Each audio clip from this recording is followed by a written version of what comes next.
Selamat pagi, Assalamualaikum warahmatullahi wabarakatuh.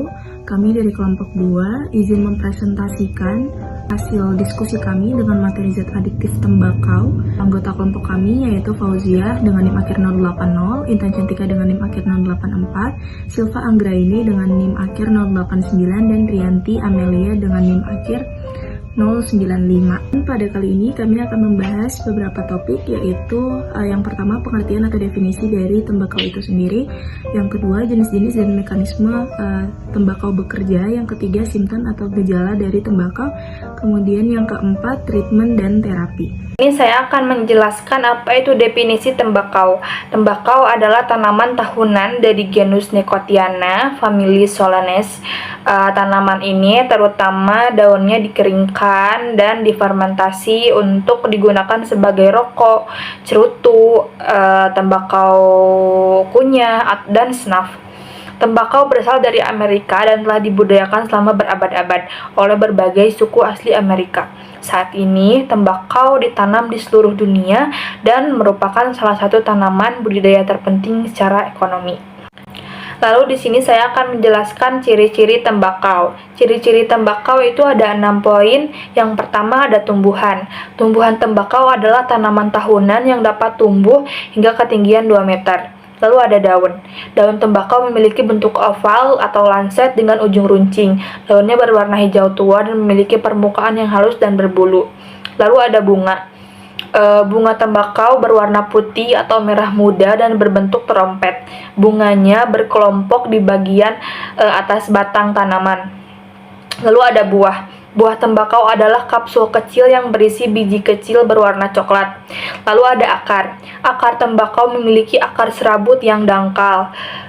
Yang terakhir ada kandungan.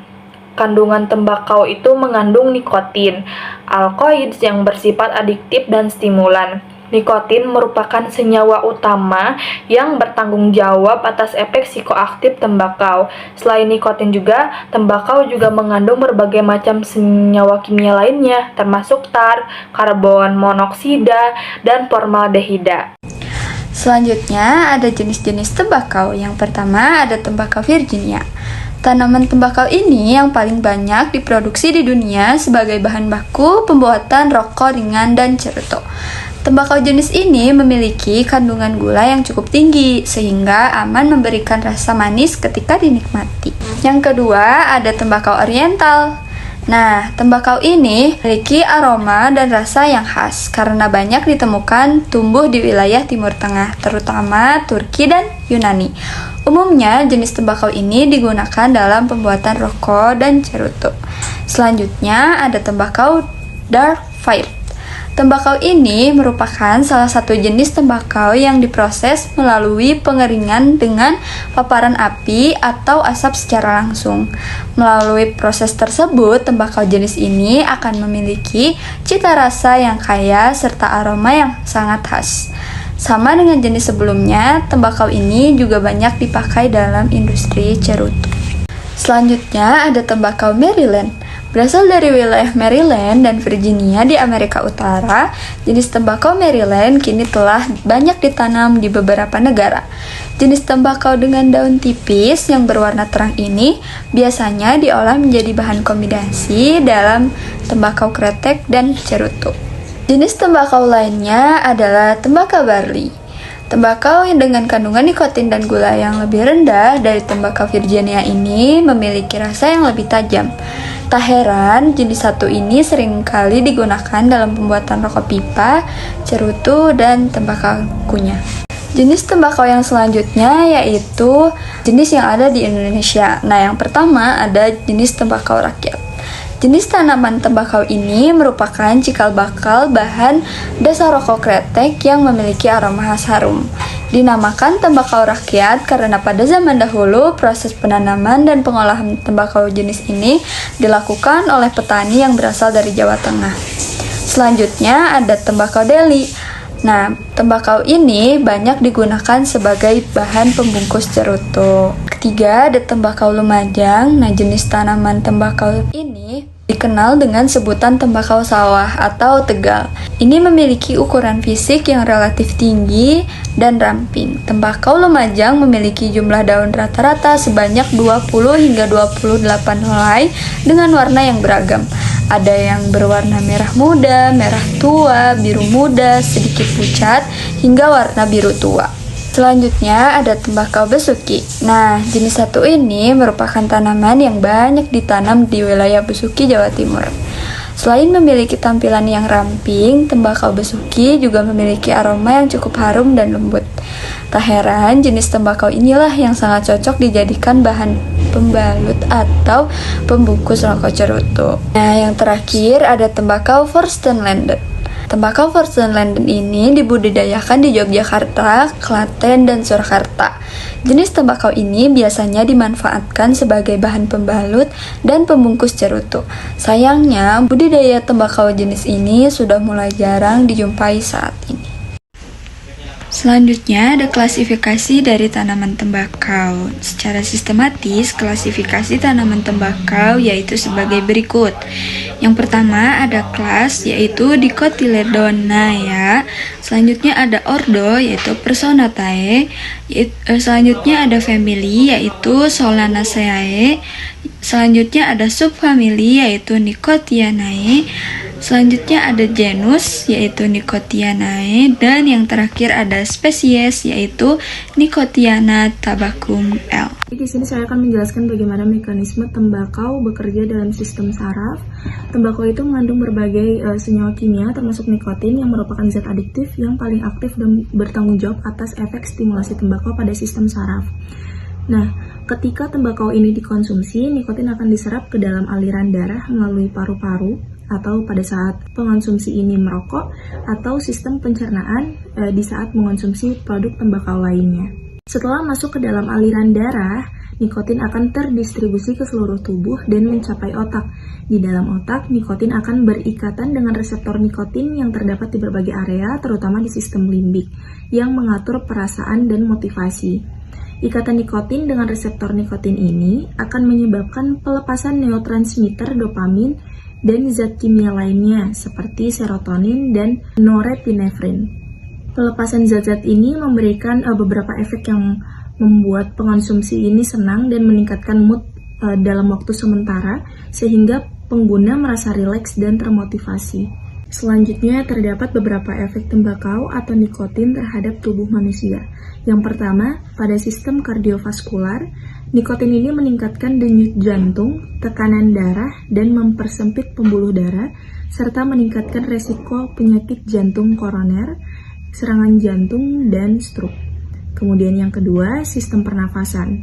Nikotin dan zat lain dalam tembakau dapat merusak saluran pernafasan, menyebabkan batuk, bronkitis, dan meningkatkan resiko kanker paru-paru.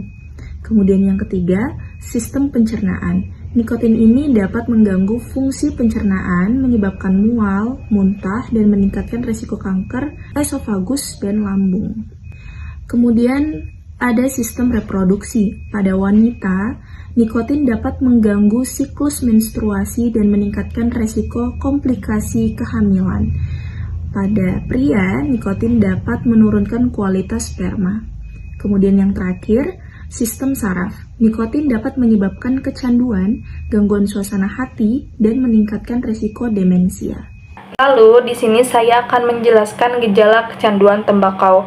Kecanduan tembakau itu lebih dikenal sebagai kecanduan nikotin yang ditandai dengan beberapa gejala.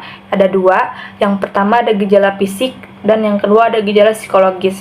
Di sini saya akan menjelaskan gejala fisiknya terlebih dahulu. Gejala fisik itu ketidakmampuan untuk berhenti menggunakan produk tembakau.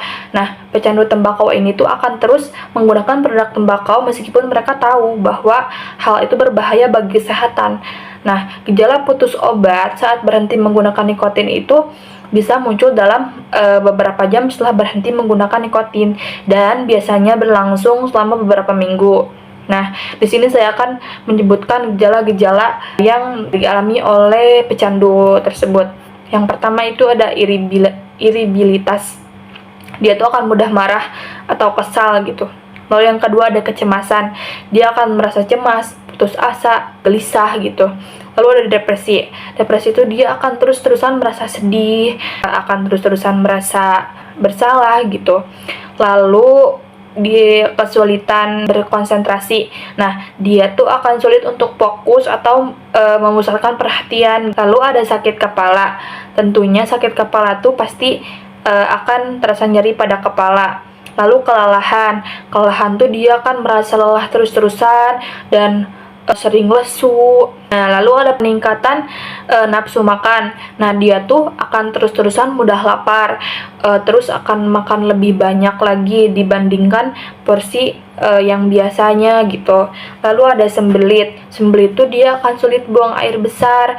Terus ada batuk juga. Batuk tuh ada dua macam kan, ada batuk kering atau berdahak, itu tergantung ya.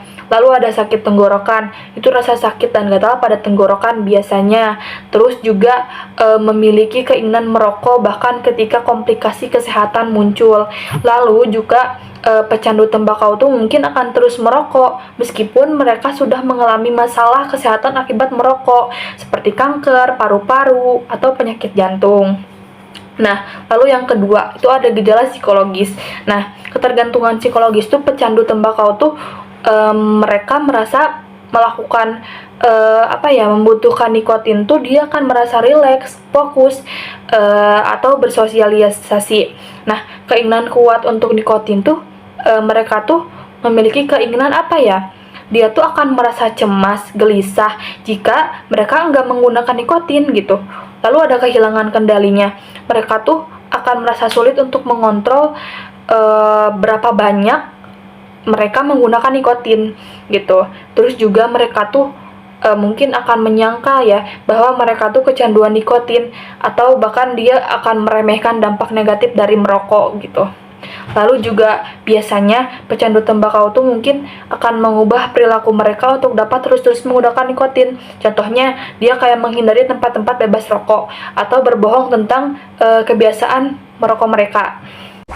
Oke, yang selanjutnya ada intervensi medis, itu ada farmakoterapi, contohnya nikotin replacement therapy berbagai bentuk seperti permen karet, nikotin, patch, inhaler, membantu untuk mengurangi gejala penarikan nikotin.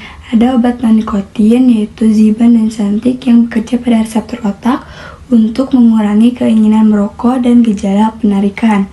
Yaitu selanjutnya ada konsultasi dan konseling. Ada konseling individu, yaitu pendekatan personal yang membantu pasien mengenali pemicu dan strategi coping. Kelompok dukungan, yaitu sesi grup yang memberikan dukungan emosional dan strategi berhenti merokok bersama orang-orang dengan tujuan serupa.